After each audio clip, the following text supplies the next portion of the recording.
Assalamualaikum Ustaz. Waalaikumsalam Ahlan. warahmatullahi wabarakatuh. Apa kabar Ustaz? Baik, Van. Alhamdulillah. Jazakallah khair Ustaz. Sudah meluangkan waktunya kembali untuk kita melanjutkan bersama-sama kisah Ka'ab bin Malik di saat semua berpaling. Silakan. Ustaz. Assalamualaikum warahmatullahi wabarakatuh. Alhamdulillah hamdan katsiran thayyiban mubarakan fihi kama yuhibbu rabbuna wa yarda, wassalatu wassalamu ala nabiyyina Muhammad wa ala alihi wa sahbihi wa man sara ala nahjihi bi ihsanin ila yaumidin wa ba'd. Rekan-rekan, teman-teman, ikhwan dan akhwat yang saya muliakan, tidak ada kata yang pantas untuk kita tuturkan pada malam hari ini kecuali bersyukur kepada Allah atas segala nikmat dan karunia yang Allah berikan kepada kita. Salawat beriring salam semoga senantiasa tercurahkan kepada qudwah kita, Nabi besar Nabi Muhammad SAW beserta para keluarga, para sahabat, dan orang-orang yang istiqomah berjalan di bawah naungan sunnah beliau sampai hari kiamat kelak. Van, kita udah sampai mana, Van? Kita tanya Ustaz ya. Enggak, antum yang bertanya. Kita telah sampai terakhir itu kita membahas tentang face to face-nya Ka'ab bin Malik dengan Rasulullah Sallallahu Alaihi Wasallam, Ustaz. Iya, udah kayaknya itu. Setelahnya. Dikit Ustaz. Ya teman-teman yang dirahmati oleh Allah Subhanahu Wa Taala, pada pertemuan Rabu malam yang lalu kita diperlihatkan bagaimana Ka'ab bin Malik dengan tegasnya mengatakan bahwa beliau tidak ada uzur di hadapan Nabi SAW, dan beliau lebih memilih resiko dimarahi oleh Nabi SAW daripada dimurkai oleh Allah Subhanahu Wa Taala. Lalu kejujuran Ka'ab diapresiasi oleh Rasul, dipuji oleh Rasul. Nabi mengatakan, amma hadza faqad shadaq. Adapun Ka'ab ini, dia jujur. Pulanglah sampai kita lihat apa yang Allah putuskan buat Anda. Maka kita tahu bersama-sama Ka'ab pulang, lalu beliau dikejar orang rombongan dari Bani Salimah, lalu mereka mulai memprovokasi. Mereka menyayangkan kenapa Ka'ab jujur, kenapa tidak bohong saja, kenapa tidak kasih alasan palsu. Oh, dosanya cuma satu, ditambah satu yang kemarin jadi dua, dan dua itu akan hilang dengan istighfar dari Nabi SAW. Dan semua nimpalin, sampai pada titik Ka'ab ingin merevisi, Ka'ab ingin menarik dan mencabut kembali kejujurannya atau mendustakan kejujurannya. Ka'ab ingin melakukan tindakan bodoh dalam tanda kutip, karena provokasi yang dilakukan oleh teman-temannya tersebut.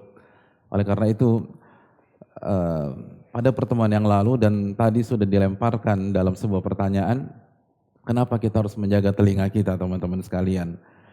Dan kenapa telinga, mata adalah organ atau indera yang sangat sering disebutkan di dalam Al-Quranul Karim? Karena pendengaran dan penglihatan adalah informan. Itu kata kuncinya, informan yang akan mempengaruhi raja di dalam jasad kita, yang tidak lain tidak bukan adalah hati kita. Dan ini dijelaskan oleh Al-Imam Ibnu Ashur ketika menjelaskan tafsir ayat-ayat yang berbicara tentang penglihatan dan pendengaran. Teman-teman yang dirahmati oleh Allah Subhanahu Wa Taala, sebelum kita lanjutkan, ada sebuah faedah yang sayang untuk kita lewatkan. Dari kegalauan Ka'ab dan kegoncangan hati Ka'ab, bahkan beliau ingin mendustakan kejujurannya, menarik kembali dan mengatakan alasan-alasan palsu kepada Nabi kita SAW. Sebagian para ahli ilmu mengatakan bahwa ini menunjukkan bahwa manusia itu cenderung labil. Ya, manusia punya kecenderungan labil yang besar. Manusia punya kecenderungan berubah. Dan dari faedah ini kita paling tidak bisa tarik dua pelajaran. Pelajaran yang pertama tentang masalah keistiqomahan. Artinya apa teman-teman sekalian? Ketika kita memutuskan untuk taubat, kita putuskan untuk hijrah, kita bangun sebuah bangunan yang baru dan kita buka lembaran yang baru, jangan berpikir itu akan dengan mudah kita gapai sampai husnul khatimah. Tidak. Itu tidak mudah. Itu berat. Oleh karena itu jangan lama atau jangan terlalu tenggelam dalam euforia. Karena bisa jadi 1 bulan kemudian Anda berubah lagi. 1 tahun kemudian Anda lepas lagi hijab Anda. 1 tahun kemudian Anda tidak sholat. Bahkan bisa jadi Anda murtad dari jalan Allah Subhanahu wa taala, dan itu sudah terbukti. Nabi yang bersabda, "Inna quluba bani Adam baina isbi'aini min asabi'ir rahman yuqallibu kaifa sya." Sesungguhnya hati anak-anak Adam itu di antara 2 jemari Allah. Allah bolak-balikan sesuai dengan apa yang Allah kehendaki. Lihat bagaimana kata kerja yang digunakan oleh Nabi, bolak-balikan. Kita nggak mudah untuk stabil, teman-teman sekalian. Istiqomah itu berat. Makanya Abdullah bin Abbas mengatakan perintah yang paling berat itu bukan sholat, bukan jihad, bukan puasa, bukan berinfak, tapi istiqomah untuk sholat. Istiqomah dalam berpuasa, istiqomah dalam belajar. Karena kecenderungan manusia itu labil. Bayangkan Ka'ab hanya dalam hitungan menit ingin merevisi kembali alasannya di hadapan Nabi SAW. Itu menunjukkan kalau Ka'ab saja seperti itu, maka peluang untuk diri kita masing-masing lebih parah lagi. Makanya tidak ada yang boleh mengklaim ahli surga. Tidak ada yang boleh mengklaim orang memiliki keimanan yang paling tinggi. Karena mungkin Anda semangat beribadah pada hari ini. Mungkin Anda semangat puasa Senin, Kamis atau Nabi Daud pada bulan ini. Tapi belum tentu bulan depan. Belum tentu 3 bulan yang akan datang. Kita punya kecenderungan untuk labil. Jadi yang labil itu bukan hanya ABG aja, apa waktu istilahnya ABG labil. Ya, semuanya juga, orang tua juga labil. Orang tua apa? Tuh, ya ini tantu buat tersendirilah. Semua punya kecenderungan. Ka'ab 35 tahun kurang lebih. Itu bisa goncang, bisa berubah. Karena banyak faktor. Nah, di antaranya yang kita sebutkan pada pertemuan yang lalu. Karena info yang salah yang kita serap dengan telinga kita. Oleh karena itu rekan-rekan yang dirahmati oleh Allah Subhanahu wa taala, jangan berpikir begitu kita taubat, tugas kita selesai. Jangan kita berpikir setelah kita hijrah, maka itu ending dari segalanya. Enggak, hijrah kita ada lembaran baru. Dan bukankah Allah sudah katakan dalam Ankabut, ahasiban nas an yutraku an yaqulu amanna wa hum la yuftanun. Apakah manusia berpikir mereka akan dibiarkan begitu saja mendeklar keimanan, hijrah, dan pertaubatan mereka, dan mereka nggak diuji oleh Allah. Itulah salah satu sebab kenapa kita tidak mudah untuk istiqomah, karena Allah akan uji. Allah nggak akan menyiapkan langsung dayang-dayang untuk kita, enggak, Allah uji. Dan ini baru awal, ini baru start. Jangan sampai kita miss. Jangan berpikir kita semua kalau udah ngaji berarti sudah berada di comfort zone. Nggak ada comfort zone di dunia. Sampai sakratul maut, sampai kita mati, itu baru comfort zone orang-orang yang beriman. Kalau masa itu belum ada, tidak ada comfort zone di sini. Semua sama. Yang berbicara pada detik ini dan yang mendengarkan peluang labilnya sama. Tidak ada yang membedakan. Jangan mentang-mentang ketika kita berpikir hafalan Quran kita lebih banyak, hafalan hadis kita lebih banyak, kita punya peluang lebih besar daripada teman kita yang nggak punya hafalan. Enggak. Semua punya peluang untuk tergelincir yang sama. Kalau Ka'ab bisa seperti itu, apalagi kita. Apalagi kita. Itu pelajaran tentang keistiqomahan dalam masalah kelabilan. Yang kedua, ini berkaitan dengan muamalat. Selama antum berhadapan dengan manusia, maka masih ada peluang. Walaupun sudah sumpah serapah, memilih sebuah keputusan, itu bisa berubah. Jadi jangan pesimis. Yang minggu lalu mau merit siapa sih? Siapa? Pertanyaan Muhammad ya. Udah merit belum? Udah nikah? Udah. Hari apa? Nah, teman antum yang dengan herbal itu? Oh, belum. Apa sih pertanyaannya tadi minggu lalu tuh? Boleh diulang Ustaz ya? Iya, diulang. Ketemu calon mertua ya? Calon mertuanya nggak setuju? Assalamualaikum.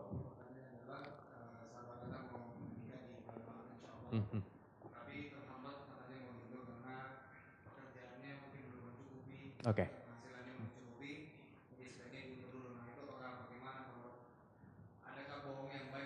Ya.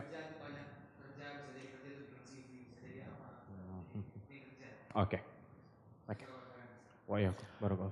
Iya, terima kasih. Kita nggak loncat ke bab wedding ya. Kita nggak mau ke sana. Tapi saya ingin menyikapi begini.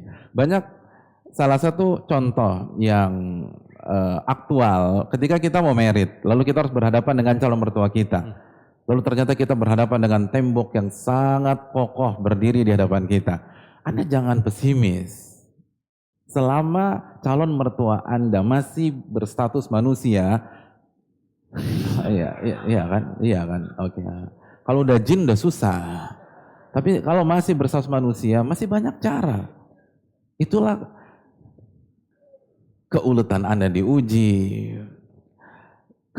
semangat Anda diuji, fighting Anda diuji, lobby Anda diuji, sampai calon mertua kita menerima, sampai calon mertua kita luluh. Ini yang harus kita lakukan. Jadi jangan mundur, jangan down. Apalagi kalau calon kita layak untuk diperjuangkan. Jangan mundur, maju terus. Selama manusia bisa berubah. Orang kita tahu sejarah mencatat Abu Bakar As-Siddiq. Abu Bakar As-Siddiq radhiyallahu ta'ala itu ketika Mistah bin Utsatha ikut-ikutan memfitnah anak yang sangat beliau cintai. Siapa anaknya? Aisyah radhiyallahu ta'ala berzina dengan Sofwan bin Mu'attal. Apa kata Abu Bakar? Ini Abu Bakar. Abu Bakar kita nggak ragukan lagi prinsipnya. Abu Bakar kita nggak ragukan lagi orang yang sangat tegas, orang yang sangat memegang prinsip. Abu Bakar bersumpah demi Allah, saya akan boikot Mistah selama-lamanya. Akhirnya turun ayat surat An-Nur ayat 22. Luluh Abu Bakar. Lalu datangi Mistah, lalu bersumpah untuk kedua kalinya dengan mengatakan, demi Allah saya akan batalkan boikotan saya dan saya akan suplai Anda selama-lamanya. Bayangkan hanya dalam jarak beberapa saat itu orang bisa berubah. Yang awalnya ingin boikot lalu mencabut boikotnya. Manusia itu cenderung atau bisa berubah. Sebagaimana Ka'ab bisa berubah, semua orang bisa berubah. Ketika antum mau mendakwahi orang tua, ingin mendakwahkan keluarga, selama keluarga besar antum, keluarga besar manusia, bisa. Jangan bilang kayaknya udah nggak mungkin, Sat. Itu udah made in neraka, udah kepala batu. Aneh mau hijrah aja, enggak, jangan bilang begitu.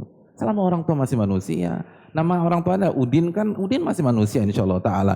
Jadi dakwahkan terus, kasih hadiah, traktir, setiap ada acara keluarga antum yang bayar. Jangan udah dakwahin, nebeng terus, ini gimana mau diterima? Antum yang bayar, antum yang entertain mereka, antum keluarkan dana, kasih satu-satu. Yang paling sebel sama antum siapa sih? Itu kasih semua. Cari apa kesukaannya, antum belikan. Makanan kesukaannya sop buntut, antum belikan sop buntut. Dia suka arloji, antum belikan tank air. Kalau dia suka mobil, antum belikan Land Cruiser. Insya Allah dia masuk Islam atau dia ikut ngaji deh. Iya, antum berikan Land Cruiser. Orang luluh insya Allah. Lu ada yang salah dengan ucapan saya? Saya rasa nggak ada. Iya kan? Antum belikan aja yang dia suka, luluh insya Allah. Jadi selama antum berhadapan dengan manusia, itu pasti insya Allah ada jalan keluar. Tentu saja tidak mutlak ya, karena Allah yang punya hidayah. Tapi jangan down di awal. Jangan down, maju terus. Ka'ab bisa berubah kok. Ini Ka'ab yang, antum bayangkan, ini Ka'ab yang maestro bahasa tuh dia. Dia gelarnya apa tuh? Syairul Madani. Beliau yang jadi penyair di kota Madinah. Jadi yang masternya bahasa tuh dia. Tapi dia sendiri yang goncang ketika diprovokasi oleh teman-temannya yang bukan maestro bahasa, yang bukan master. Makanya kan nggak dikenal. Beberapa orang dari Bani Salimah siapa nggak tahu karena nggak terkenal. Itu aja bisa goncang, padahal dia yang lebih ngerti. Oleh karena itu rekan-rekan yang dirahmati oleh Allah Subhanahu Wa Taala, kalau kita hadapi manusia, semua bukan kartu mati. Atau bisa lobby. Dan jangan lupa doakan kalau berkaitan dengan dakwah. Terus lakukan pendekatan, insya Allah dia akan luluh. Insya Allah dia akan luluh. Kalau antum mau tanya tentang wedding, nanti di sesi tanya jawab. Intinya saya hanya ingin masuk di sisi yang satu ini. Karena banyak teman-teman begitu mendapatkan benteng yang sangat kokoh yang bernama calon mertua, mundur dengan teratur, terus resign dan seterusnya. Ini tidak tepat. Ya, rekan-rekan yang dirahmati oleh Allah Subhanahu Wa Taala, di tengah kegoncangan Ka'ab, kita balik lagi ke cerita kita. Ka'ab goncang, Ka'ab ingin merevisi alasannya. Tapi pada saat kondisi yang sangat genting tersebut, Allah memberikan taufik kepada beliau untuk bertanya dengan sebuah pertanyaan kepada teman-temannya itu. Kata Ka'ab, hal lakiya hadza ma'i min ahadin. Sebelum saya balik lagi ke Rasul, saya mau nanya satu pertanyaan dulu nih. Apakah ada orang lain selain diriku yang mengalami apa yang aku alami? Dia nggak ikut perang Tabuk, dia nggak punya alasan syar'i, dia sahabat, bukan orang munafik, dia tidak ditugaskan oleh Nabi SAW untuk stay di kota Madinah, dia nggak ada alasan. Dia miss sebagaimana saya miss. Dia terbuai dengan dunia sebagaimana saya terbuai dengan dunia. Ada enggak? Kata mereka, ada. Laqiyahu ma'aka rajulan. Ada dua orang yang seperti Anda, wahai Ka'ab. Ada dua orang seperti Anda. Qala mitla qulta.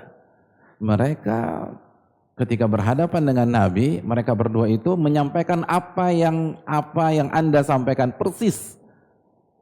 Mereka bilang, kami enggak punya alasan, kami lalai, kami khilaf, kalau kami mau bohong kami bisa, tapi kami tidak ingin Allah murka kepada kami. Persis seperti apa yang engkau katakan, wahai Ka'ab. Wa qila lahuma mithlu ma qila lak. Lalu Nabi merespon seperti respon Nabi kepada Anda. Nabi mengatakan, amma hadza fasadaq. Adapun kedua orang ini, mereka juga jujur. Udah pulang, sampai kita tunggu apa keputusan Allah Subhanahu Wa Taala. Ka'ab kepo, man huma? Siapa sih namanya? Penasaran Ka'ab. Lalu dijawab sama teman-temannya, mereka berdua adalah, siapa yang tahu? Yang tahu siapa? Ya, silakan. Iya betul, nggak dapat hadiah. Terima kasih. Ya, tapi bagus, jazakumullah khairan. Kasih hadiah nggak, Fan? Kasih. Kata Fani kasih. Masya Allah, Fani ini baik banget. Ya, tolong panitia dipertahankan sebagai host. Ayo kita lanjut lagi. Rekan-rekan yang dirahmati oleh Allah Subhanahu Wa Taala, seperti yang siapa namanya, Mas? Tadi siapa yang menjawab? Kayaknya udah pulang tuh orang, enggak? Siapa? Oh, Abdul Aziz. Syukuran, Abdul Aziz. Ya. Yang pertama Muraratu bin Rabi. Yang kedua Hilal bin Umayyah. Hadirin yang dirahmati oleh Allah. Ini dua nama bukan dua nama sembarangan. Begitu Ka'ab mendengar dua nama ini, beliau langsung berbicara sendiri. Beliau katakan, "Dzakaru li rajulaini salihaini syahida badra lahuma qudwah." Dua nama yang disampaikan oleh teman-teman saya tadi, ini dua orang soleh, alim, rajin ibadah, dan ikut perang Badar, senior, dan menjadi teladan di lingkungannya masing-masing. Famadaitu hina dzakaruhuma li, maka spontanitas hati saya tenang dan saya putuskan untuk melanjutkan langkah saya menuju rumah dan tidak jadi merevisi kepada Nabi Shallallahu Alaihi Wasallam. Rekan-rekan yang dirahmati oleh Allah, mari kita duduk sejenak di penggalan ini.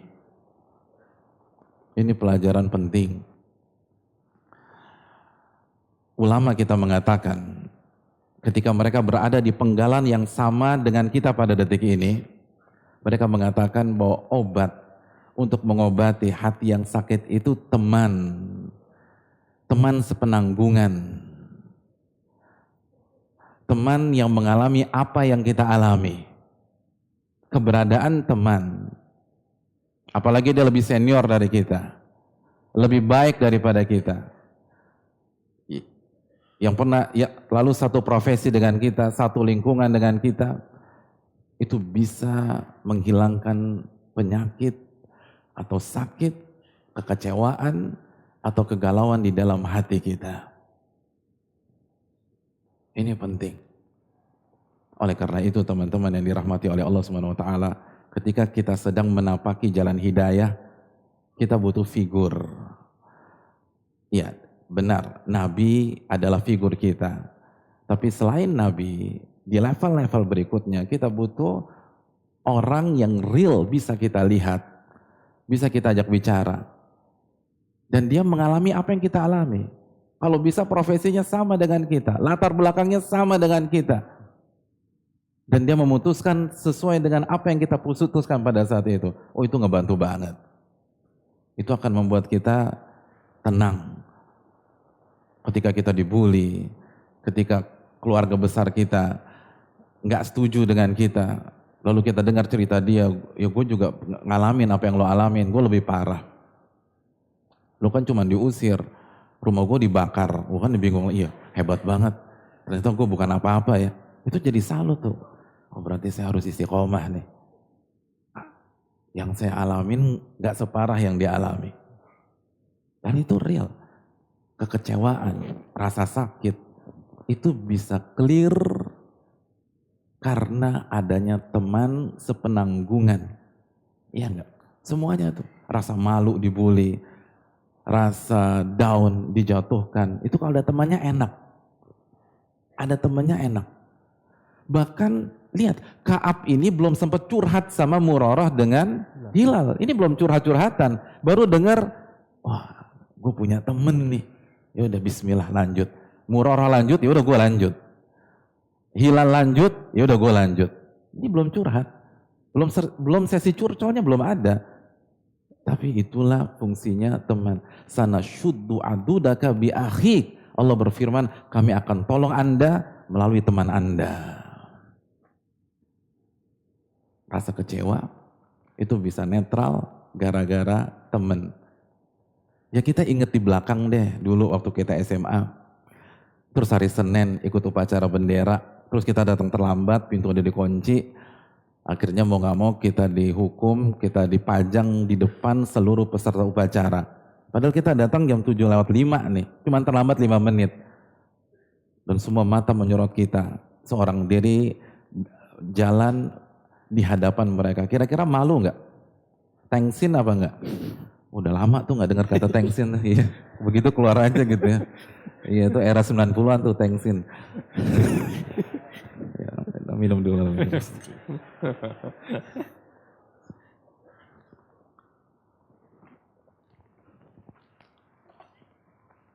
Oh malu tuh. Nunduk aja. Itu 7:05. 7:07 datang teman kita satu lagi.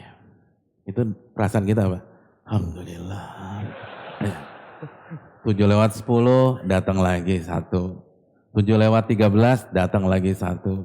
7:15 satu. 7:30 penuh tuh depan. Itu ngobrol di depan, cekakak cekikik udah nggak malu lagi tuh. Hilang, rasa malu hilang karena ada teman sepenanggungan. Benar nggak? Tuh banyak yang ngangguk-ngangguk pengalaman semua tuh. Iya kan? Kita paling bete dia lo kalau suruh pacara deh. Iya kan? Ujian kimia, antum lihat hasil ujian antum 3,2. Waduh malu banget. Lo berapa? 3,1. Alhamdulillah. Kan gitu. Lo 2,9. Alhamdulillah. Ternyata 2,9, 2,5, 1,5. Itu akhirnya ketawa tuh satu kelas. Ini gurunya nih yang on nih kan gitu. Akhirnya guru yang disalahin. Bukannya muhasabah, bukannya istighfar, guru yang disalahin. Karena padahal guru udah jago banget, pakar kimia, guru besar UI, dia di sana cuma jadi volunteer aja. Itu gurunya yang disalahin tuh. Jadi hilang.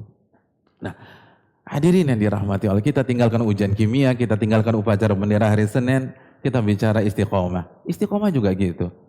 Kalau kita mau survive, apalagi kita hidup di kota yang penuh fitnah, dunia dibuka di hadapan kita. Dan salah satu faktor terbesar kita gagal istiqomah itu dunia. Hubbud dunia ra'su kulli khati'ah, kata para ulama. Cinta dunia itu induk dari segala macam dosa. Kita butuh teman, kita butuh figur, kita butuh senior. Jangan eksklusif, jangan menyendiri. Bergaul, cari teman, cari komunitas. Khususnya yang satu bidang atau pengalaman dengan kita. Dan lakukan aktivitas dengan mereka jika aktivitas itu masih halal, masih dibolehkan oleh Islam. Kalau antum suka olahraga, antum cari siapa, antum suka olahraga apa, antum suka futsal, cari teman-teman yang sudah hijrah main futsal, antum ketemu, antum sharing, tukar informasi, itu ngebantu banget. Antum suka jogging, antum cari teman-teman yang sudah ngaji yang suka jogging bareng dan seterusnya, itu ngebantu banget. Jadi ini pelajaran penting buat kita. Lihat, Ka'ab belum curhat saja, benar-benar terinspirasi dengan Murarah dan Hilal bin Umayyah. Karena dua nama ini nama besar. Umayyah bin Ka'ab, Hilal bin Umayyah itu seperti Ka'ab, bahkan lebih hebat dari Ka'ab. Hilal bin Umayyah itu ikut perang Badar, ikut perang Uhud dan seluruh peperangan kecuali Tabuk. Jadi lebih hebat daripada Ka'ab. Ka'ab nggak ikut perang Badar. Kalau Hilal bin Umayyah itu ikut seluruh peperangan kecuali Tabuk, Badar, Uhud, semuanya. Dan beliau yang menghancurkan berhala di kampung beliau dengan tangan beliau sendiri. Jadi dihancurin tuh berhala. Beliau adalah figur, tokoh, dan diakui ketokohannya. Begitu Ka'ab tahu Hilal juga khilaf, lalu Hilal menjawab dengan jujur ketika ditanya sama Nabi, maka Ka'ab benar-benar sangat terinspirasi. Rekan-rekan dan teman-teman semua ikhwan dan akhwat, sedikit kita pindah ke sisi lain ya. Berkaitan dengan faedah yang tadi kita pelajari, bahwa rasa sakit, rasa kecewa, rasa malu, itu bisa hilang dengan adanya teman sepenanggungan. Tahu nggak kita bahwa kaidah ini hanya berlaku di dunia. Adapun di neraka ini nggak berlaku. Di neraka ini nggak berlaku. Allah menjelaskan tentang konsep ini, tentang filosofi ini. Allah katakan dalam surat Az-Zukhruf ayat 39. Allah mengatakan, "Walan yanfa'akumul yawma idh zalamtum annakum fil adzabi mushtarikun." Walan yanfa'akumul yawm. Dan hari ini di neraka, kebersamaan kalian saat kalian sama-sama diazab oleh Allah Subhanahu wa taala itu tidak bermanfaat bagi kalian dan tidak mengurangi rasa sakit yang kalian alami di tubuh dan diri kalian. Jadi jangan dipikir neraka itu seperti upacara bendera hari Senin. Tenang Pak Ustadz, udah ada temennya. Enggak ada. Ya nggak apa-apa dia masuk neraka, tapi geng Ana udah siap kompak kita masuk neraka bareng-bareng. Selama ini pengalaman kita sih berhasil. Kita jalanin suka duka bareng-bareng. Enggak ada manfaatnya. Neraka beda. Kebersamaan kita dengan teman-teman sejawat kita di sana, na'udzubillah min dzalik, itu tidak akan merubah rasa sakit walaupun 0,1%. Bagaimana bisa mengurangi rasa sakit, hadirin? Sedangkan Allah berfirman dalam surat An-Nisa ayat 56, "Kullama nadidat juluduhum baddalnahum juludan ghairaha liyadzuqul adzab." Setiap kulit mereka hancur, gosong, Allah ganti dengan kulit yang baru agar mereka selalu menderita. Coba antum buka buku tafsir tersebut. Antum baca penjelasan Umar bin Khattab dan sahabat yang lain. Kata Umar, setiap 1 jam ada 100 kali pergantian kulit. Setiap 1 jam di neraka ada 100 kali pergantian kulit, dibakar sampai habis, diganti lagi, bakar, habis ganti lagi, bakar, habis ganti lagi, bakar, habis ganti lagi. Gak ada urusan, sahabat antum ada di samping kanan sambil pegangan tangan, atau udah gak kuat semua kelingking sama kelingking, gak bisa. Semua tersiksa, na'udzubillah. Neraka beda, gak ada pengaruhnya teman ketika bersama-sama di sana. Maka ini yang harus kita pikirkan teman-teman sekalian. Gak ada gunanya. Karena banyak orang gak mau meninggalkan dunianya karena teman. Karena teman. Dan ini lagu lama, seperti Abu Thalib waktu itu, gak mau meninggalkan agama nenek moyang mereka. Ingat, teman kita gak ada manfaatnya sama sekali. Sahabat-sahabat kita tidak bisa memberikan dukungan. Gak bisa saling menasihati di neraka, gak bisa. Lan yanfa'akumul yaum. Gak ada manfaatnya sama sekali. Oleh karena itu kaidah itu hanya berlaku di dunia. Rekan-rekan yang dirahmati oleh Allah Subhanahu wa taala, kita lanjutkan. Maka Ka'ab pulang ke rumah beliau. Apa yang terjadi? Ada keputusan dari Allah dan Rasulnya. Hukuman telah ditetapkan. Fanahar Rasulullah SAW an kalamina ayyuhat thalatha min baini man takhallafa anhu. Keputusannya, hukumannya, Nabi melarang seluruh orang berinteraksi dengan Ka'ab, berinteraksi dengan Murarah, dan berinteraksi dengan Hilal bin Umayyah. Diboikot satu kota. Diboikot. Maka mulai hari itu seluruh manusia menjauhi kami, kata Ka'ab. Taghayyaru li. Semua ekspresi berubah. Semua berubah. Nggak ada yang ngajak ngobrol, nggak ada yang kasih salam, nggak ada yang senyum, nggak ada yang say hello. Kalau Ka'ab pada hari ini WA nggak dibales, ditanya nggak direspon, jangankan dibalas, dibuka aja enggak, atau di unfollow si Ka'ab dan seterusnya. Semua memboikot Ka'ab.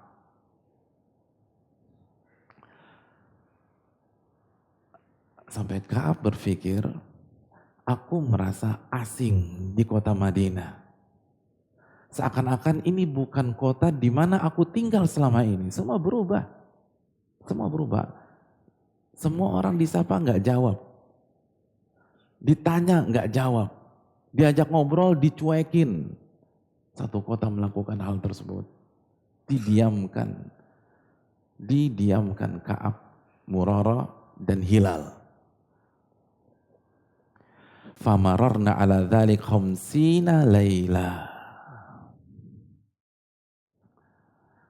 Dan itu berlangsung selama 50 hari. Selama 50 hari. Menarik Ustadz ya, kalau tadi dibilang ada Ka'ab diboikot untuk 50 hari, bukankah juga kita mengetahui bahwa ada hadis Bukhari dan Muslim yang memberikan limit kita tidak boleh mendiamkan saudara kita lebih dari 3 hari, Ustaz. Bagaimana dengan ya, ini pertanyaan menarik dan kita harus berhenti dulu sejenak di sini. Hadis Bukhari Muslim mengatakan wala yahjur al-muslim akhahu fawqa thalath. Seorang muslim itu tidak boleh mendiamkan, tidak boleh memboikot saudaranya lebih dari 3 hari. Bahkan Nabi wala tadabaru, janganlah Anda sekalian saling membelakangi satu dengan yang lain. Jadi nggak boleh saling menghindar, tuh nggak boleh lebih dari 3 hari. Bahkan Dalam riwayat, man hajaro akhahul muslim fawqa salat famat dakhalan nar.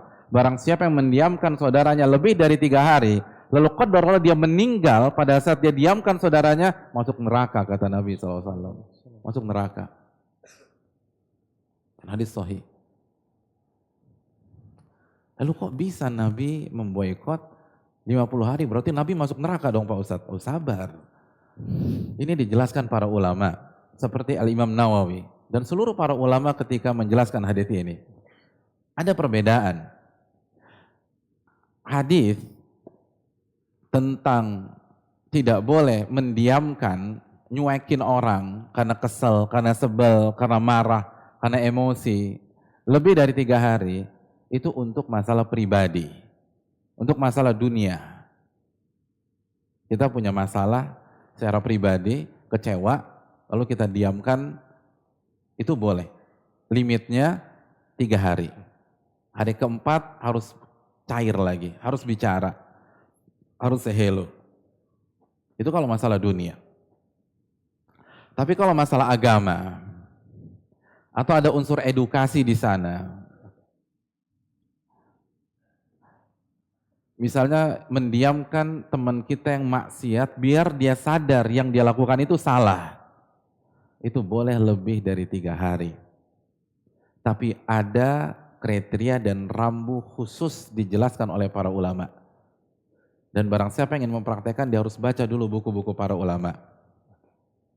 Jadi kalau untuk masalah agama, atau untuk edukasi, atau untuk maslahat mudarat umat, itu boleh.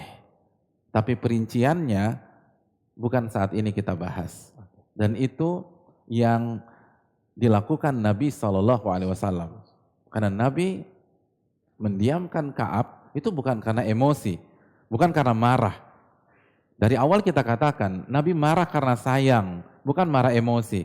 Ini untuk kebaikan Ka'ab. Nanti kita akan ulas sedikit di akhir materi kita. Adapun, kita balik lagi, sekali lagi, kalau masalah pribadi, antum boleh memboikot orang maksimal 3 hari. 3 hari itu boleh. Jadi punya masalah tertentu, misalnya dia mencaci maki kita, atau dia permalukan kita di forum, atau dia bully kita, atau kita tahu dia memfitnah kita di belakang kita, atau menggibahi kita di belakang kita, akhirnya kita nggak terima. Lalu dia telepon, kita nggak angkat. Telepon, kita nggak angkat. Itu boleh 3 hari. Hari keempat harus diangkat tuh telepon kecuali ada uzur. Harus diangkat. Harus dimulai lagi lembaran. Rekan-rekan, lagi-lagi ini menunjukkan ketinggian agama kita. Ulama kita mengatakan, hadis ini menunjukkan bahwa Allah Subhanahu wa Ta'ala, pencipta kita, itu paling ngerti tentang kita. Allah tahu kita punya emosi, dan emosi itu harus diluapkan bagi sebagian orang. Allah tahu kita punya rasa kecewa. Allah tahu kita itu punya rasa marah. Dan kemampuan orang dalam memanage amarahnya, emosinya, kekecewaannya berbeda-beda. Karena iman orang berbeda-beda. Ada orang yang bisa langsung nahan, dia sabar, bahkan dia ridho, dia tenang saja, dan dia tetap santai dengan orang yang memfitnahnya. Ada, tapi nggak bisa dipukul rata seperti itu. Seperti Nabi santai aja dengan Abdullah bin Ubay bin Salul. Padahal, atau bayangan, perang Uhud di last minute, dia walk out dengan 300 orang. Itu kan ngejatuhin mental banget. Terus istri Nabi Aisyah difitnah berzina dengan Sofwan. Tapi biasa aja Nabi SAW. Istri antum difitnah berzina, antum masih mau ketemu tuh orang? Emang saya cari tuh orang Pak Ustadz, biar saya gebukin kan begitu ya. Kita marah sama dia. Tapi Nabi santai aja, biasa aja. Bahkan ketika Abdullah bin Ubay bin Salul meninggal, Nabi sholati. Sebelum turun surat At-Taubah, fala tusalli ala ahadin minhum mata abada. Janganlah engkau mensolati salah seorang dari munafik yang mati, dan ini berlaku selama-lamanya. Tapi nggak semua kayak Nabi kan. Nggak semua kehebatan kita dalam mengelola atau memaintain emosi kita seperti Abu Bakar. Ada yang tipikal Umar misalnya, tegas gitu ya. Orang beda-beda hadirin. Dan Allah tahu, makanya Allah kasih kesempatan untuk meluapkan emosi kita, untuk meluapkan kekecewaan kita, tapi tidak secara mutlak, dengan cara mendiamkan dia, nggak mau ketemu sama dia, menghindar dari dia. Jadi ada ruangnya, itu Islam. Islam itu agama yang sangat humanis. Yang paling ngerti manusia itu Islam, karena yang menurunkan adalah yang menciptakan manusia. Tapi ada limit teman-teman sekalian, 3 hari. Kenapa? Karena hari pertama, jadi hari pertama kita kecewa, hari kedua kita kecewa, hari ketiga kita kecewa, itu manusiawi. Tapi hari keempat itu syaitan. Hari keempat syaitan. Separah-parah kita tidak bisa mengendalikan emosi selama masih bicara sebagai seorang manusia, itu akan reda di hari ketiga. Selama antum tidak biarkan syaitan masuk memprovokasi antum. Hari keempat syaitan. Makanya Nabi tegas, barang siapa yang masih menghindar, gak mau ketemu, mendiamkan saudaranya lebih dari 3 hari, lalu dia mati, dia yang masuk neraka, kata Nabi SAW. Ini menunjukkan dosa besar. Menurut kriteria ulama madhab Syafi'i yang bernama Az-Zahabi, dalam kitabnya Al-Kabair, dosa besar itu kalau diancam neraka. Jadi mendiamkan saudara kita, walaupun dia yang fitnah kita.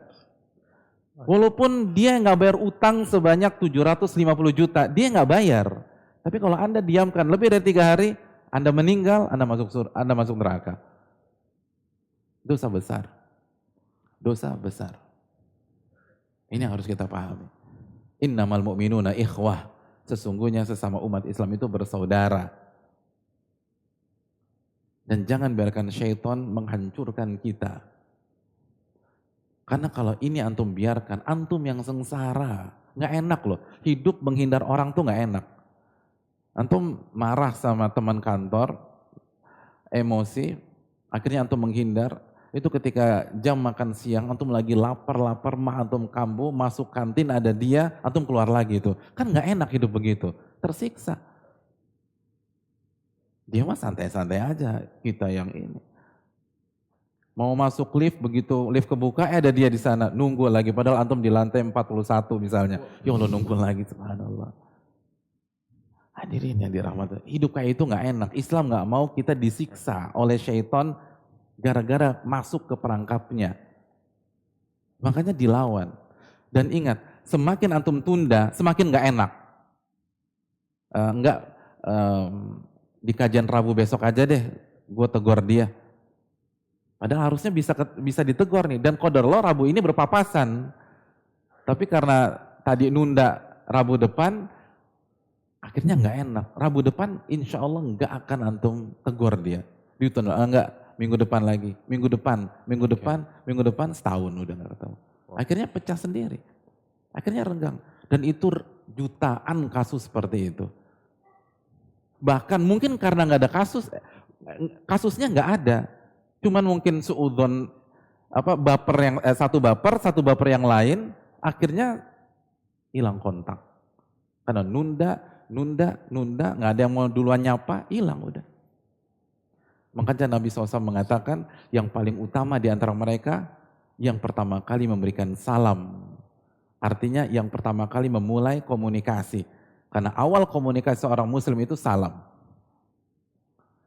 Jadi kalau kita yang telepon, pahala kita yang paling besar itu. Ini yang perlu kita camkan. Ini yang perlu kita renungkan, time limit sampai 3 hari saja. Lebih dari itu permainan syaitan dan kita terjebak pada talbis iblis. Yang bisa jadi tidak ada ujungnya. Semakin hari semakin gak enak, semakin sungkanan, semakin timbul fitnah, akhirnya curhat-curhatan sama teman masing-masing, akhirnya dikomporin, dibumburi, dan fitnah, dan akhirnya jadi musuh besar. Jangan lakukan hal tersebut. 3 hari selesai. Ustadz tadi saya masih punya unek-unek. Kan yang kurang ajar dia, yang zalim dia, yang nggak bayar utang dia, yang bawa lari motor saya dia, yang minjem tas nggak dibalikin dia. Kok saya masuk neraka? Itulah tingginya agama kita. Allah minta kita proporsional. Al-Maidah ayat 8. Wala yajrimannakum syana'anu qaumin ala ta'dilu i'dilu huwa aqrabu littaqwa. Jangan sampai ketidaksukaan Anda kepada sebuah kaum, ketidaksukaan Anda kepada teman Anda itu membuat Anda tidak objektif. Itu membuat Anda tidak adil, berlaku adil dan objektiflah, karena objektivitas itu lebih dekat dengan ketakwaan. Oke, masalah dia apa sih? Masalah dia minjem motor dijual. Kan gitu ya. Minjem motor dijual. Ya udah, antum marah aja, 3 hari tapi. 3 hari. Tapi itu motor hari keempat belum balik Pak Ustadz. Bangun komunikasi. Kalau antum mau tuntut dia, tuntut aja nggak masalah. Tapi tetap senyum. Mohon maaf ya Mas, insya Allah kalau besok antum nggak balikan, saya mau tuntut antum. Semoga kita diberkahi oleh Allah Subhanahu Wa Taala. Nggak ada masalah. Loh, gini loh, kan masalahnya motor. Apa urusannya ngediemin orang? Nggak ada urusannya. Ini beda case. Beda case. Masalahnya motor, ya udah permasalahkan aja tuh motor. Sampai ke meja hijau pun silakan. Lapor ke polsek boleh. Tapi apa alasannya Anda mendiamkan? Ini baru adil. Jadi analogi sederhana hadirin, antum guru matematik, antum kasih soal 10 pada anak murid antum. Dia salah di nomor 7 dan 9. Sebagai guru yang bijak dan adil, antum salahkan nomor 7 dan 9, itu bagus. Tapi jangan nomor 2 dibawa-bawa, jangan nomor 10 dibawa-bawa, ini nggak fair. Yang salah kan nomor 7 sama nomor 9. Itu aja dipermasalahkan. Itu aja yang ditegur. Itu aja yang dicontreng merah. Jangan semuanya dicoret-coret. Lalu dikasih 0. Lalu bilang ibu tersinggung. Karena ibu sudah ngajarin nomor 7 2 jam tapi kamu gak paham-paham. Ya ibu baper, kan aneh. Gimana sih? Gak ada urusan. Ibu mau ngajarin 2 jam, 3 jam, 4 jam sampai keselak. Itu kan cuma 1 nomor. Yang lain saya benar. Kasih bagus dong. Kalau masalahnya tas, udah tas aja diperkarakan. Tapi apa alasannya nggak tegur? Kalau dia sakit nggak dijenguk, kalau dia lagi ada masalah nggak dibantu, itu kan urusan lain. Inilah masalah manusia. Kata para ulama, ainus sukhti tubdil masawiyah. Mata nih kalau nggak suka semuanya salah sudah. Mata kalau udah nggak suka sama orang semuanya salah.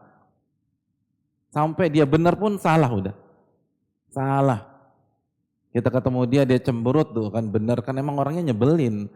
Iya.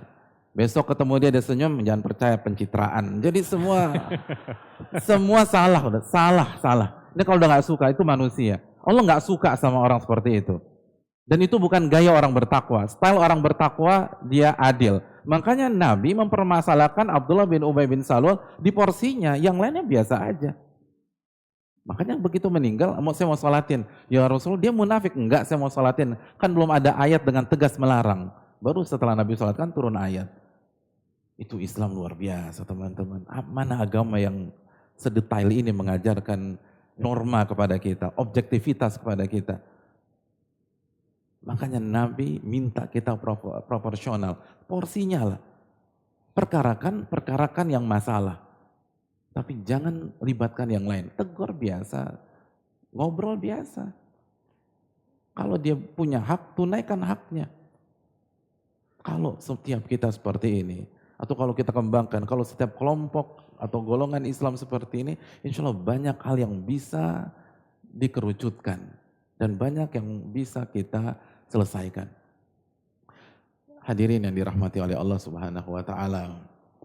Yang terakhir, poin yang terakhir, Nabi memboikot selama 50 hari. Apa alasannya? Ini penting. Ini dijelaskan Al-Imam Al-Khattabi dalam kitabnya Ma'alimus Sunan. Ulama besar, Al-Imam Al-Khattabi. beliau berusaha menjelaskan kepada kita kenapa Ka'ab, Murarah, Hilal diboikot, didiamkan atau dihukum selama 50 hari. Karena ternyata ada kekhawatiran di dalam diri Nabi SAW terhadap 3 sahabatnya ini. Nabi khawatir virus kemunafikan masuk ke dalam ketiga sahabatnya. Karena yang tidak berangkat di perang Tabuk tanpa alasan syar'i hanya orang munafik. Dan ketiga orang ini ada kekhawatiran di dalam diri Nabi SAW. Maka Allah putuskan agar masalah clear, kekhawatiran itu sirna, kita berikan hukuman boikot 50 hari. Cek ombak, bener nggak dia munafik? Karena orang munafik tidak akan tahan didiamkan selama 50 hari. Allahu Akbar. Ka'ab dikhawatirkan terkena virus munafik. Hilal bin Umayyah yang pernah menghancurkan berhala dengan kedua tangannya dikhawatirkan munafik. Lalu yang berbicara detik ini dan mendengarkan tenang-tenang saja. Gak ada khawatiran di dalam diri kita. Justru tenggelam dalam euforia hijrah. Apa yang sudah kita lakukan? Apa yang sudah kita persembahkan untuk umat Islam? Amal apa yang sudah kita perbuat? Berapa perang yang pernah kita geluti? Ini alumni perang Badar, alumni perang Uhud, alumni perang Khandaq, alumni Fatu Mekah, alumni perang Siffin. Karena satu kesalahan dikhawatirkan munafik. Lalu bagaimana dosa-dosa kita teman-teman sekalian? Mungkin di antara kita pernah berzina dulu. Mungkin di antara kita ada yang pernah memakan barang haram. Mungkin di antara kita ada yang makan riba. Mungkin di antara kita ada yang pernah bentak-bentak orang tuanya. Lalu sekarang kita merasa bersih dari dosa. Gak pernah terbesit di benak kita, jangan-jangan saya munafik. Rekan-rekan yang dirahmati oleh Allah. Untuk dipastikannya 50 hari didiamkan. Karena satu kesalahan. Lalu berapa kesalahan yang kita perbuat? Kalau Ka'ab, Murarah, dan Hilal dikhawatirkan terkena virus kemunafikan, kita lebih pantas dikhawatirkan. Kita yang bukan siapa-siapa, kita yang baru hijrah, kita yang baru bertaubat, kita yang baru menutup aurat, kita yang baru ngaji beberapa saat. Jangan pernah merasa diri besar. Jangan pernah merasa diri tinggi. Hasan al-Basri mengatakan, ma khafahu illa mu'min wala aminahu illa munafik. Tidak ada yang merasa khawatir dari kemunafikan kecuali dia mukmin yang sejati. Mukmin yang sejati itu khawatir dirinya munafik. Dan tidak ada yang merasa aman dari kemunafikan kecuali dialah orang munafik. Orang munafik selalu merasa aman dari kemunafikan. Teman-teman yang dirahmati oleh Allah, ternyata ada kekhawatiran di balik itu. Kekhawatiran yang harus menginspirasi kita. Kekhawatiran yang harus membuat kita merenung. Kekhawatiran yang harus membuat kita bangun nanti malam di sepertiga malam terakhir. Lalu merenungi dosa-dosa kita. Apa yang kita lakukan pada masa yang lalu? Gimana kalau cabut nyawa kita pada malam hari ini? Yakin kita muslim. Yakin kita beriman kepada Allah Tabaraka wa Ta'ala. Sedangkan masih banyak PR di hadapan kita. Oleh karena itu, pemboikotan ini harus menginspirasi kita, evaluasi diri kita, hisab kita, hasibu anfusakum qabla an tuhasabu. Terus nyangkan ucapan Umar di telinga kita, audit diri Anda sebelum Anda diaudit oleh Allah pada hari kiamat. 50 hari itu adalah buah dari kekhawatiran sang Nabi SAW. Rekan-rekan yang dirahmati oleh Allah,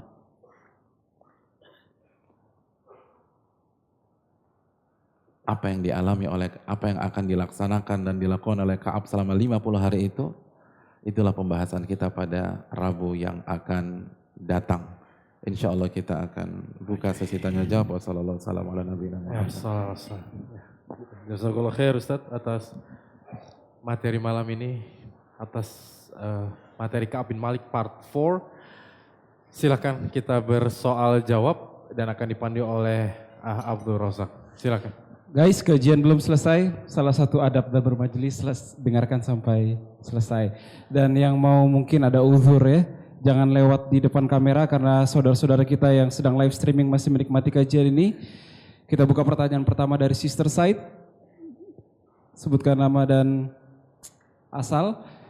Lalu dimintakan pertanyaan masih sesuai dengan materi yang kita bahas pada malam hari ini.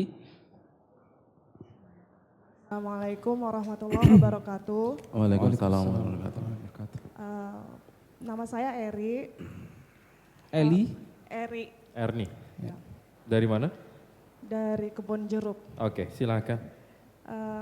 Pak Ustadz, dari kisah Ka'ab ini salah satu pelajaran terpenting adalah tentang kita harus jujur di setiap keadaan, apapun itu yang kita hadapi kondisinya.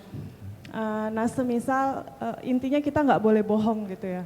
Semisal bohongnya ini menurut pribadi gitu, ini untuk kebaikan gitu. Contohnya misalnya ditanya sama orang tua, beli buku berapa gitu, sebenarnya harganya 200.000, tapi kita bilangnya cuma 100.000 gitu. Apakah ini terkategorikan bohong dan apakah status atau amal-amalan yang kita lakukan yang kita persepsikan bohong untuk kebaikan itu menjadi sia-sia? Mungkin itu aja Pak Ustadz, terima kasih. Assalamualaikum warahmatullahi wabarakatuh. Waalaikumsalam warahmatullahi wabarakatuh. Terima kasih atas pertanyaannya. Silakan Ustaz. Pertanyaan terakhir, apakah dengan bohong amalan kita jadi sia-sia? Ya, amalan yang lainnya Ustaz. Ya, terima kasih Jazakallah atas pertanyaannya. Rekan-rekan yang dirahmati oleh Allah Subhanahu wa taala, bohong adalah dosa besar. Kecuali dalam 3 perkara. Atau 4 kalau kita tambah dengan kaidah fikih. Nabi mengatakan yang pertama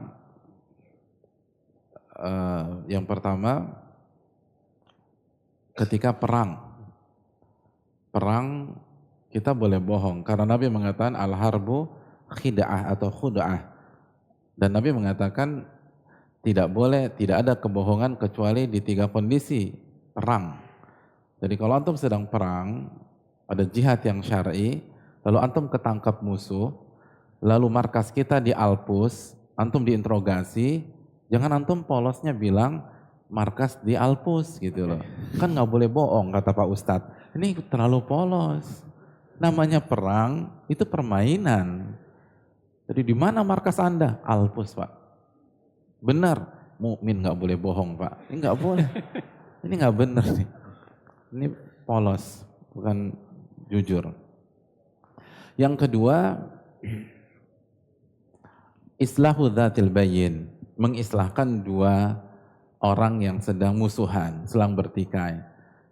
Si A, si B sedang bertikai. Antum datang si A, dia curhat jelek-jelekin si B, terus abis itu antum datang si B, dia curhat jelek-jelekin si A. Pas di B nanya, si A bilang apa tentang saya? Enggak, dia senang kok sama Anda, respect. Oh gitu ya. Terus ke si A juga demikian, padahal dua-duanya saling gibahin tadinya. Itu diperbolehkan biar mereka bersatu kembali. Yang ketiga, suami ke istri, istri ke suami. Ingat, suami ke istri, istri ke suami. Tapi ingat, ini bukan berkaitan dengan will atau pill, ini berkaitan ini berkaitan dengan cinta yang tumbuh di antara mereka. Dan pembahasannya nanti khusus. Dan yang keempat, ketika darurat. Tapi kita kan dikit-dikit darurat.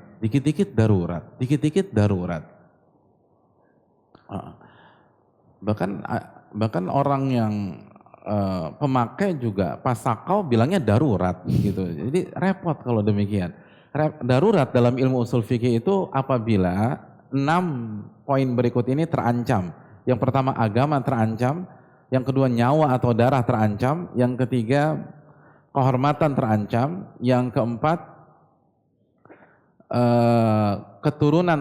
keluarga keturunan terancam. Yang kelima tadi apa aja tuh? Akal terancam, terus satu lagi?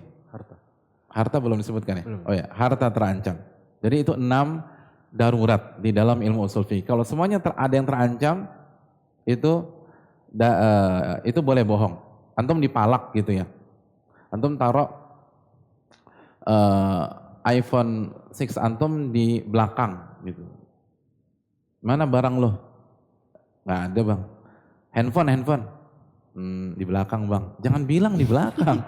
Antum bohong aja. Ketinggalan di rumah bang gitu. Ini terlalu jujur nih. Jadi nggak bagus. Itu darurat. Karena kalau nggak harta antum hilang. Boleh bohong kalau harta terancam. Nah, berkaitan dengan pertanyaan siapa mbak? Siapa tadi? Erni. Di mana? Bintaro? Kebon Jeruk. Oke. Untuk Mbak Erni ke Kebon Jeruk, kalau misalnya kita ingin bohong demi kebaikan. Bohong di kebaikan dibolehkan sebagian ulama, sebagian kecil para ulama. Seperti Al-Iz bin Abdissalam, salah satu ulama fikih dan usul fikih dari mazhab Syafi'i. Tapi pendapat beliau ini tidak kuat tanpa mengurangi rasa hormat kita. Dan sudah diluruskan oleh banyak para ulama. Karena Nabi hanya sebut 3 plus 1 darurat. Karena kalau kita katakan bohong demi kebaikan, mayoritas orang bohong itu demi kebaikan. Ya kan? Tapi kebaikan siapa? Kebaikan gua, biar gua nggak diomelin dan seterusnya. Jadi kalau kita mengatakan boleh bohong untuk kebaikan, kita bisa melegalkan 99% kasus kebohongan. Karena mayoritas orang bohong itu demi kebaikan, versi dia. Oleh karena itu tidak boleh bohong dalam contoh atau sampel yang disampaikan.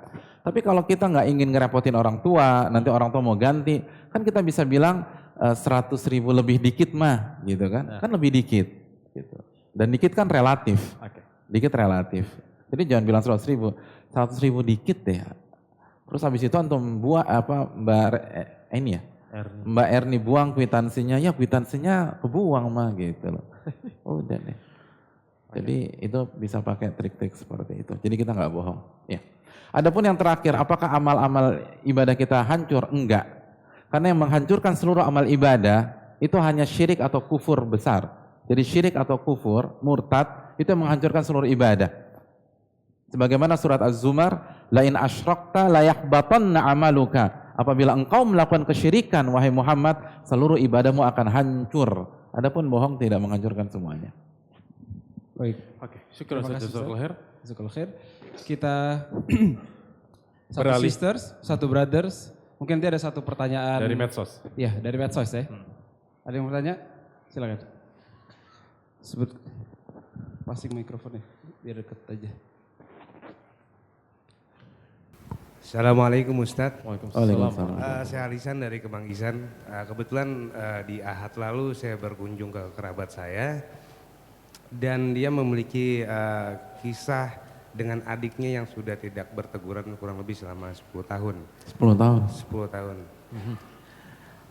Dan dia bertanya berapa hal dengan saya karena saya tidak punya ilmu yang mumpuni untuk memberikan saran. Dan alhamdulillah hari ini berkenaan. Alasannya kakaknya kebetulan saya berkomunikasi dengan beliau karena gengsi Ustadz pertama. Karena adiknya yang punya masalah. Lalu yang kedua, bagaimana caranya kita memberikan saran kepada beliau, jangan nanti saran yang kita berikan itu karena penyampaiannya tidak baik, malah membuat semakin tidak ada keinginan dalam hatinya untuk berbaikan. Karena kerabat saya itu saya juga tak ingin karena berlama-lama dia menyimpan gengsi karena hanya adiknya duluan dong. Ya minta maaf ke saya karena adiknya yang salah. Tapi kalau satu saat mungkin besok dia meninggal dengan keadaan itu, apakah neraka yang dia hadapi? Dan saya sepertinya kewajiban, saya sayang dengan kerabat saya, jangan sampai dia seperti itu karena adiknya Ustaz. Alhamdulillah bisawab, jazakallahu khairan. Assalamualaikum warahmatullahi wabarakatuh. Dengan siapa Mas?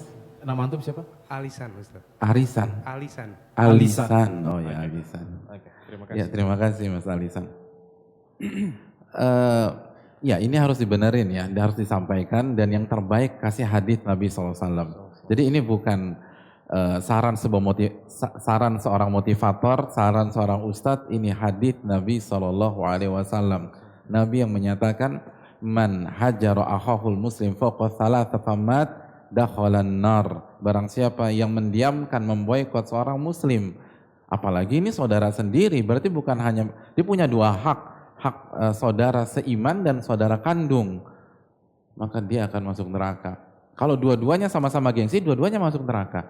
Tapi kalau hanya satu aja, yang satunya udah nyoba telepon, sudah coba SMS, WA, terus di FB-nya juga disapa, datengin, nggak diterima, maka satu pihak itu yang bermasalah. Jadi bawakan hadis tersebut, itu yang paling bijak. Ya, artinya kita jangan menjudge ya. Kita misalnya bilang, misalnya kita bilang, bro gue dapat hadis begini deh, coba deh lo pikirkan lagi. Jadi tinggal kasih hadis, kasih quote sedikit aja, suruh dia mikir. Gak usah bilang lo salah lo masuk neraka lo, selamat ya lo neraka ya. Jadi jangan bilang begitu. Tetap bahasanya kemarin tuh saya dapat hadis, coba deh Anda pikirin lagi.